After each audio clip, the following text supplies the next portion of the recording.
unfortunately, it was never completely developed or occupied. So it was completed in 2009, but now we have new owners. And they are in the throes of getting all the permits. They have people there today. So we have the beginning of an input into our traffic. This is the building for people who've never seen it. It's a beautiful building. Here's the other exit where that car is. There are only 2 access units to that. One is on El Camino going north. One entrance there, access. The other access happens to be on Watkins and entrance. 85 feet from El Camino, right across from the proposed right turn lane. And what do these 2 entrances show when they get inside? There is completely marked 48 parking places. 48 for this building.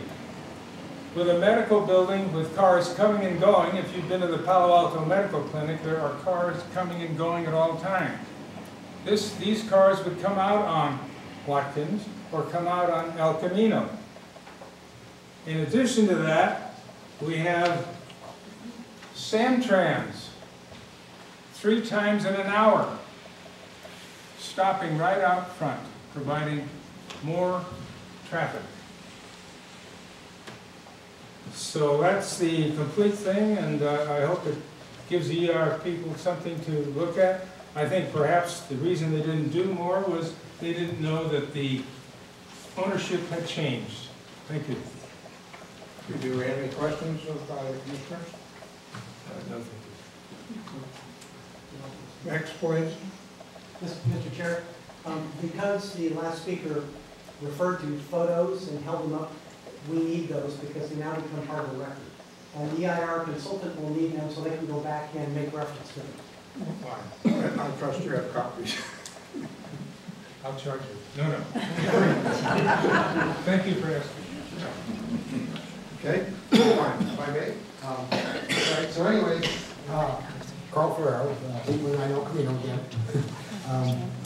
So my concern is not so much with the environment, so you can always tell me that I'm speaking out of line here, but for the people that are going to be using this and the trouble that we've had at that corner. And I'm in agreement with Kristen on this, Christy, excuse me, on this, as far as putting a right turn lane in then creates a left turn problem. And I've seen people die out there at that intersection. We're going to have tons of increased traffic, as Earl said, with the medical center and people going to the library. And the main point I want to make is that I came back from a trip out of town and I found somebody's spare tire in my driveway. Now I'm at least 100 feet away from that intersection. They got hit so hard, traffic goes so fast down the El Camino, and I've complained, but there's nothing you can do because it's CHP can't be out there and Atherton police can't be out there all the time. And there's always somebody getting hit, and I don't know if that's part of an environmental report or not, but it's definitely a hazardous area.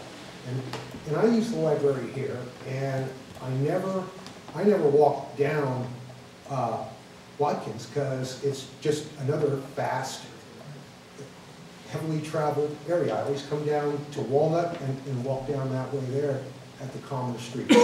So I really think putting it in the park, you're going to be endangering a lot of people. Thank you. Yeah, I think if I may summarize what you stated. You're asking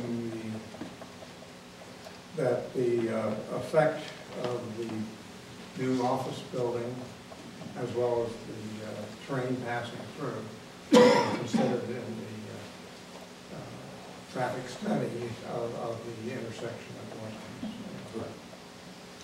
Without a light there, I think you're asking for a lot of trouble. A lot of people will be on. All right. Thank you very much. Any questions, Brian? Next.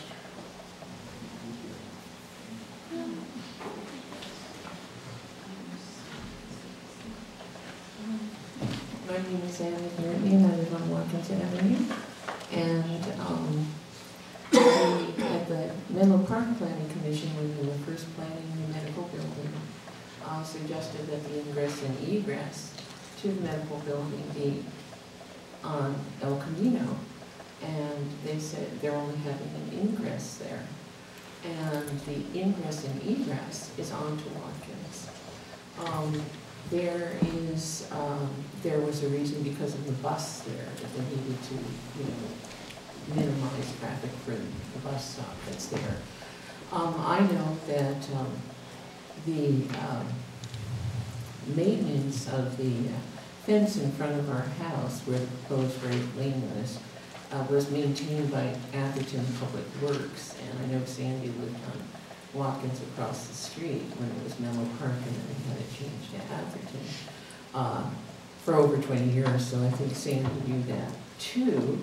So I don't think it was any surprise, and that fence was built to be in line with the other fences that make the neighborhood have a consistent quality, and there's several trees that are over 70 feet, at least I think one heritage tree, but I'm not sure, and some brick walls that extend quite a way out. I think Atherton has owned that land for a long time, and Carl, who's lived around the corner on El Camino since 1976, says that fence has been there since 1976.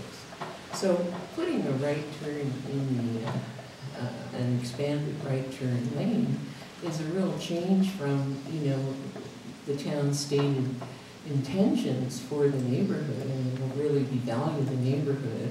I sent 2 emails to Ms. Sanders, which I would like to be, which I think, I guess, are part of the official comment already about, but I can tell you that the people that lived in 22, there's a lovely couple, Diane and Kelly and David Bowringer, were on first name basis with the police, because when that left-hand turn lane was, the restaurant was there were accidents, sometimes 2 or 3 a month. So they had, one brought the pillows, one brought the 911, one called, they knew that. And if you put in a right turn lane, aside from devaluing property and also, changing the nature of the neighborhood and boxing the people who know the area use Watkins as a cut-through to get to Menlo Park.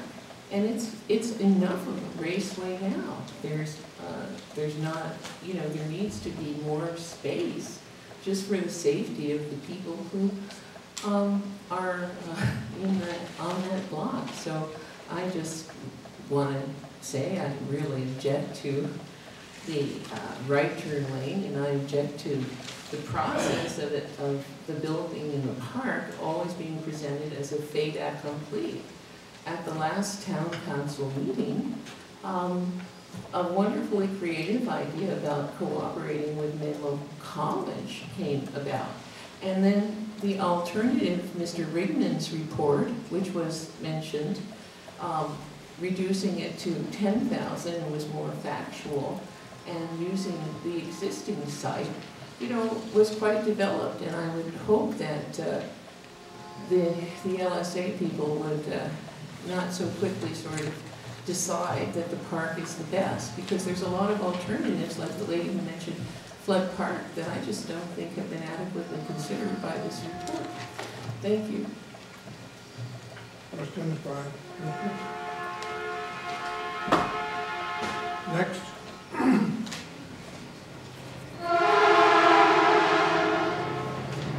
Don't tell me with all of you out there, make a comment or ask for expansion of clarification of the EIR.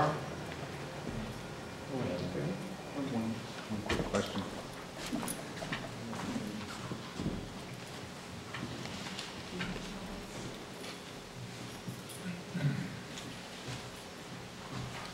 Marsala, 33 Emily.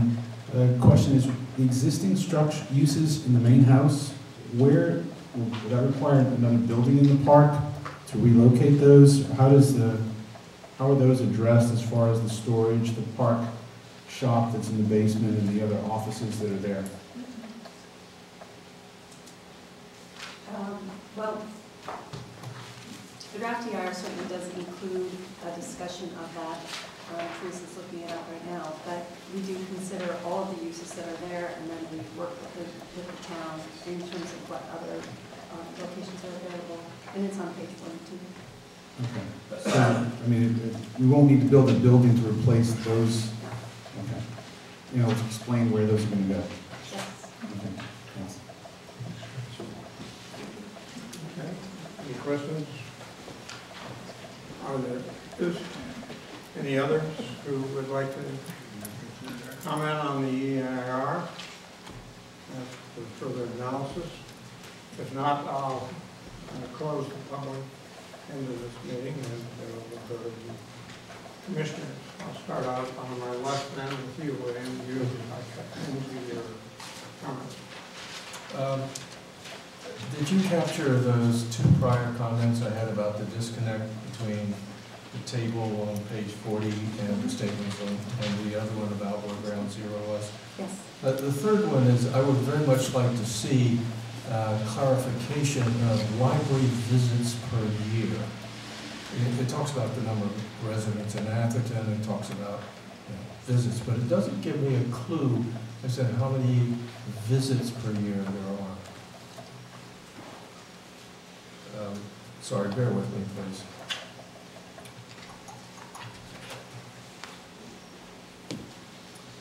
I would also like, and I'm unable to determine by looking at the large scale of the overhead plans for the park, whether the fountain near the main house and whether Diana with the hound statue are to be moved. And if the answer is no, they'll accept that right now. But we do have a town artifacts ordinance which says you can't move an artifact under certain conditions. And if you would just please comment on that and make an official legal determination. It's not in the report. I don't have a legal Well, make that for me, please. But no, they would not be removed. Please or write that removed. down for me. And they are, that is discussed in the historic resources. Well, I read that and I didn't find it, so please repeat it very loud and clear for me. Here's a really big trivia one, guys. Figure Roman numeral 5.4. Somehow the name of what I know as the Marsh Road exit has been changed to 18th Avenue. And what I know as Middlefield has become Heather Drive. That's right after page 96. I think that's an inaccurate description of those two. Please clarify that, give me these clarification.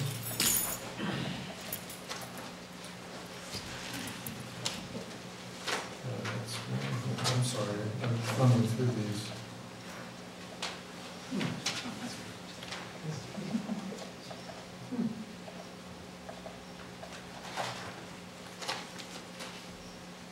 Yes, that issue about the misconnect between what gets eliminated and all is also noted on page 136, page 40, 124, and 136. You can see I've been reading a lot of California high-speed rail fiction recently. I think that's it for me for the moment. I've managed to get to here.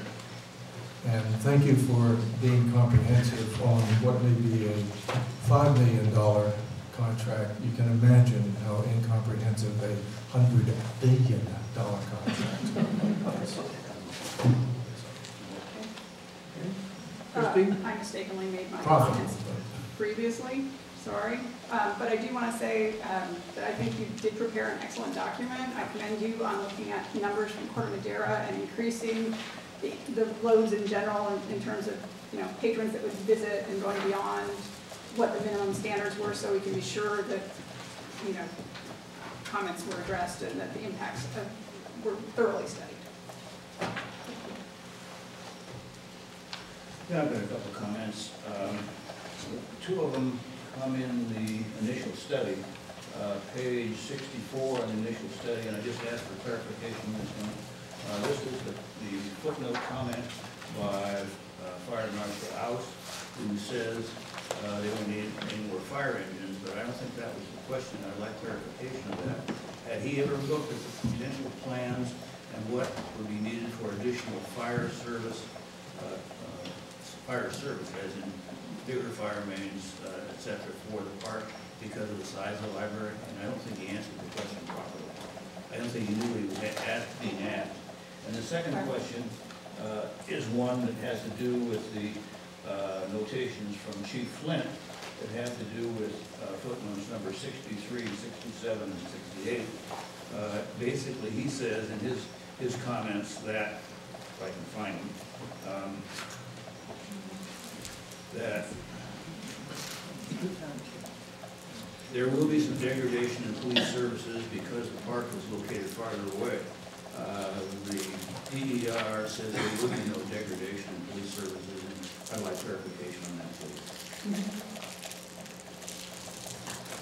I'll have further comments written in due time. Before me, sir. Yes. My comments, and I'll hand them in, are the following. I'd like a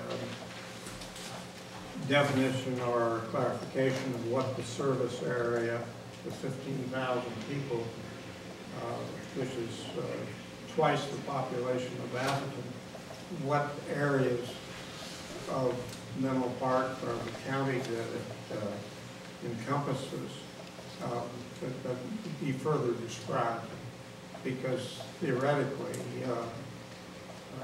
this library is to serve those 15,000, not necessarily just the citizens of that. I'd like also to know whether the areas outside of Atherton that are in this special district or service district, are they subject to the library tax? Okay. This is a very small matter, but on page 24, you talk about the existing site being northwest of the project. It is northwest by Project North, but by Compass North, it's actually west of the project site. On page 27, we talk about the criteria, including accessibility, safe for pedestrians, bicycles, and vehicular traffic. I think there was one comment from tonight already on pedestrians on Watkins.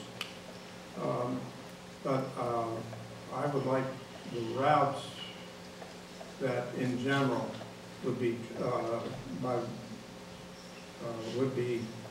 taken by various parts of the Atherton and outside community to get to there. For instance, West Atherton, I think, would have to go south on El Camino, making a left-hand turn onto oncoming traffic at Watkins, instead of now crossing El Camino to get onto Fair Oaks with the help of the signal. And also, I think, depending on where those other areas, those 7,500 plus people in the service area are, what routes are they going to use? I assume, has their effect been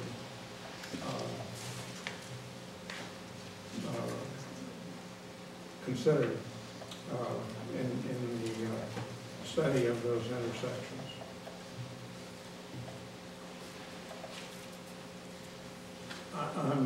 This is more of a legal question, but there are several approvals here that are necessary under this procedure.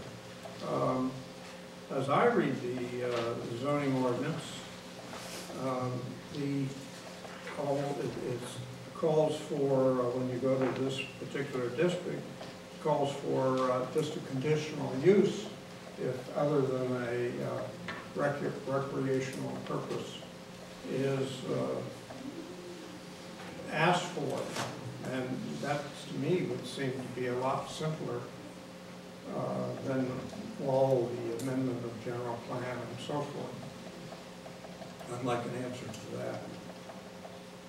And then, of course, I have the feeling of what the legal status is on the dedication of the park to the town as a recreational park, and why this isn't being followed. I've asked for the paper already. I think also under the uses, and one speaker, I think it was Mr. Marcella, pointed out that there are various uses to the main house. Obviously, I would think with the pavilion there that many of these uses could be accommodated in the pavilion. I've asked for the document or action that makes the library building a historic recess source. I think architecturally, even though it was built in 1929, it is not an outstanding example of this style in California, and certainly in my mind, nothing eventful has occurred within its walls. So I've asked for further expansion of why it is a historical resource. When we talk about the existing library site as an alternate, it results in significant impact at Middlefield and Watkins. I don't understand why. I would think that rather than turning off at Watkins, many people would go on up to Fair Oaks and use that way of getting to the existing library. Perhaps that can be expanded on. And also, it points out on page 164 that the contribution of the town center site adds to average delays at El Camino and Watkins would be greater than the 0.8 of a second under existing conditions. I don't understand why, if it's in the same location, why it would add to the delay and traffic effect at El Camino and Watkins. I'll pass them over to Lisa. Excuse me, Mr. Chairman. I forgot one of the most major things. I would like to ask the LSA folks to review the interaction between the signal, proposed signal at Watkins and Middlefield with the signal, the main signal at Marsh Road and Middlefield, and also the one at Encinal. Anyone that travels on Middlefield these days in morning or evening knows what the problems are there right now without having another signal that isn't totally in sync with those other two signals. There's potentially a lot of problems there. And secondly, I'd like to ask for a review of the comments that traffic would be as severe if a town center location was chosen, even though there's more ways to enter and leave from the town center than there is from the site at the park. Thank you. Any other comments by commissioners? If not, it's time for us to take action. The action is not, again, whether you're for the library or against it, but has this hearing provided enough comments so that we feel that we've done our duty in getting comments from citizenry on this proposal. Written comments are still accepted. Till May 7th. Exactly. Do written comments come to us?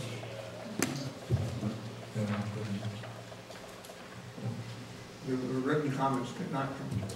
Oh, comments are directed to my attention, and they can be done by email mail drop off at the town No, hall. no, It's no, most But convenient. they'll be And addressed. then all written comments will be included in the final environmental impact report with the responses. I have a question for staff though on that one. We have a court reporter here, and even though I've taken reasonable notes, will we be able to get a copy of the transcript in a reasonable time so we'll see it before May 7th? Before May 7th. This is I part don't of know our if the court minutes. reporter can respond. I'm not sure the timing on receiving this.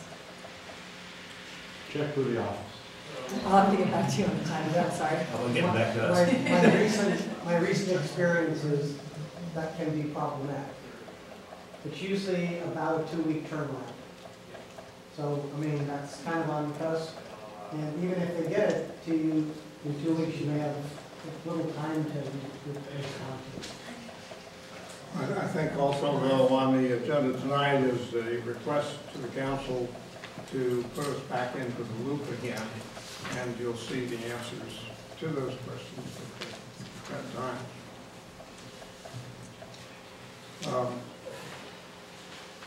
I'm unclear as to what we're supposed to approve of doing our duty.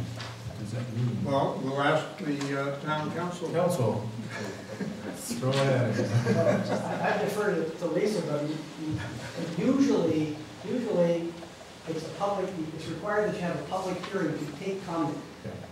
Seeing none, Well, you've done your job and close the public hearing and move on to the next item. Yeah, the suggested motion is to close the public hearing, request LSA Associates prepare response to comments, and the final EA.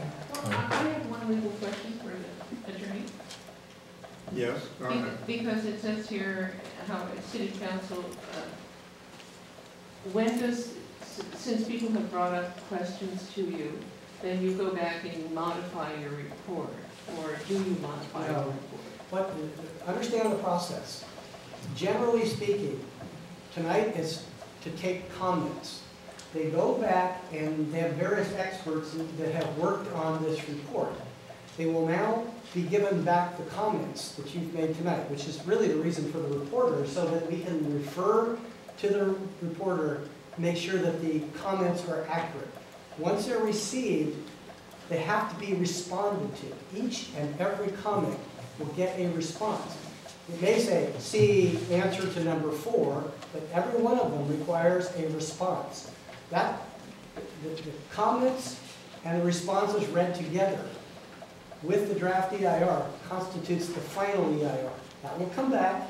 It will be either, the next item on the agenda is whether or not the Planning Commission will see them again and then recommend them onto the City Council, or whether it will go directly to the City Council and they will determine whether or not the comments, responses, and the draft EIR all read together make an adequate environmental impact report that allows them to make an informed decision on the project ultimately. They may have just taken care of the second item. We may also, as Chair, as part of the response to comments, identify and make corrections to the draft DIR in terms of changing of, making sure that there's consistency among tables or, you know. So I'd just like to add a question then for you to consider, which is that the architectural firm that presented the March 28th report said, I think it was on page 27, but I'm not sure, but that there was more available parking potentially if the library was at the existing site, because we could use the train station parking.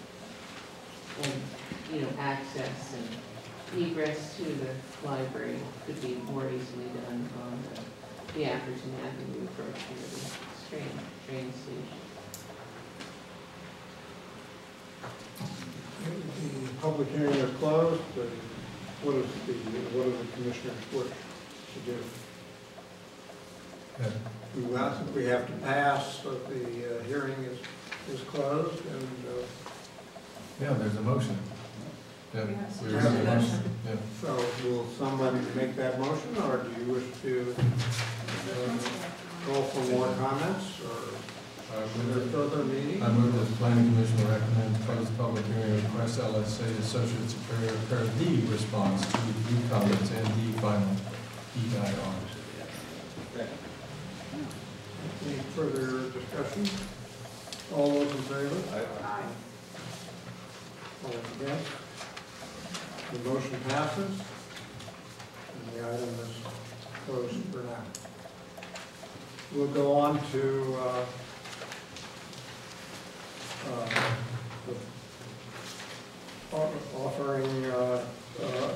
considering a motion to offering to assist the city council by reviewing and recommending the final EIR that is adequate and is completed with the Cal Environmental Quality Act.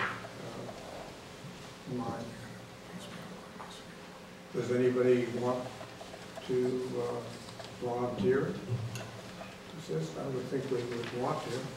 Well, we have some precedent in this matter. Recently, we've seen the draft EIR and the final EIR for Sacred Heart, and I think that was very well done and was very well received by the council. And I think we should follow that precedent and ask that the council changes the schedule so that the draft EIR into final EIR returns to the Planning Commission for further comment and referral on approval to the council. Arnie, would you make a motion to that effect?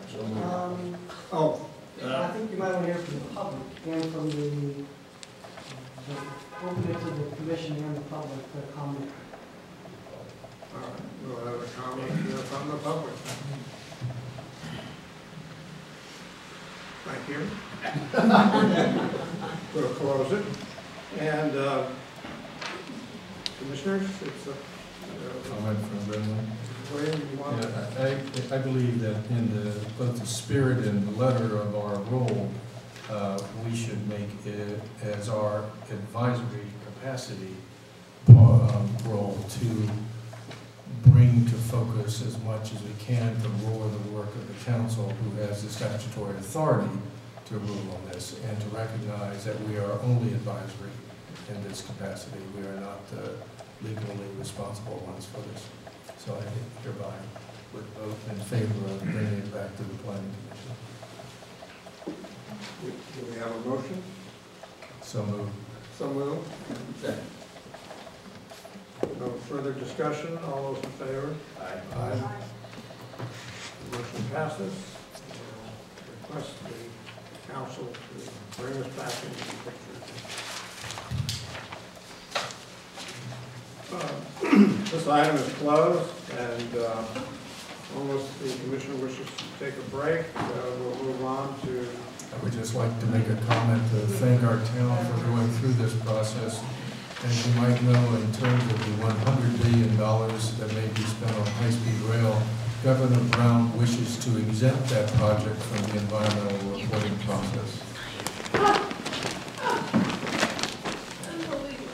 No, very believable. You only have to go to Sacramento 41 times to learn that. We'll take a break of 30 seconds for people who wish to leave. We'll go on to the rest of our... Ready to go. He said a 30-second.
I'll take it just a minute.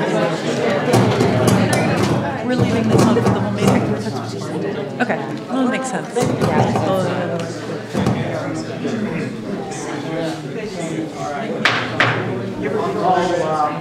Meeting back. If you want to talk, try and talk now. Get out of here. That's what he's trying to say. Sergeant at Arms, too. That was a quick break. 30 seconds. Okay. All right, we're going on to the request for large trees removal, 39 Burnham. Yeah, well, that's unfair. This has been continued from our last meeting, and I'll call on the staff. Good evening, Commissioners. The item before you tonight is the proposed removal of 2 silver maple trees at 39 Laburnum Road. This item was continued from the last meeting so that more information regarding the condition of the trees could be obtained for your review. Since the last meeting, 3 neighbors have written letters of support for removal, which have been included in your packet. The applicant also submitted the planting plan for the front portion of the property, which you should have in your packet as well. In addition, Mr. Keelty, the town arborist, conducted a subsequent inspection and found significant decay in the trees. A revised version of his memo and photos are at your chairs, and he is also here to report his findings as well. Staff is supportive of the request to remove the trees based on their condition. If approved, staff is recommending replacement with 2 24-inch box-sized trees or 1 36-inch box ginkgo tree per tree removed. The applicant is here to speak as well, and I am also available to answer any questions.